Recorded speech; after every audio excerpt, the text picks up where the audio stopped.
per visą galeriją ir kiekviena smulkmena yra to dalis. Tai vat labai dėkoju Renatai dėl to ir už pastangas, už širdį, kurią jinai įdėjo rengdama šitą parodą. Tai vat apie pačią parodą dabar Renata ir papasakos, kokia čia mintis ir idėja. Aš pagalvojau, kad tikrai ne vienas atsisėdęs ant tokio kilimo norėtų būtent ten ir nukeliauti. Tai va tas amžinasis rojus ir ta tokia, toks kažkoks, tai matyt, iliuzija į kažkokį kitą pasaulį, aš manau, jinai tikrai daugelį iš mūsų džiugino, ne tik skylę sienoje uždengdavo, bet ir kažkaip tai gyvenimo buvo tokia dalis. Tai va, tai pas mus yra ir tokių labai sakralių, kur mes taip pagarbiai juos irgi išeksponavome. Ir tokių labai tokių, sakyčiau, hipsteriškų ir fainų, ir smagių, ir spalvotų. Ir tiesiog norėčiau, kad jūs pasidžiaugtumėte tą parodą.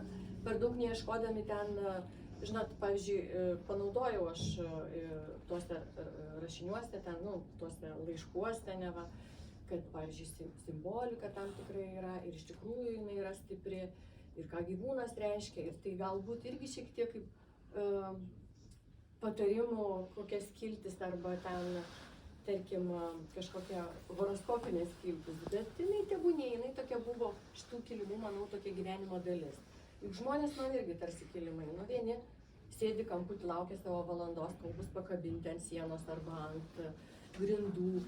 Ir kažkas nukabina, persikrausto kabina, o kiti kabo savo ir kartos miršta po tais kilimais. Ta prasme, kad lova, čia kryžius, kilimas. Kiti gimsta, vestuvės vyksta, viskas, visas gyvenimas.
Malūnas veikia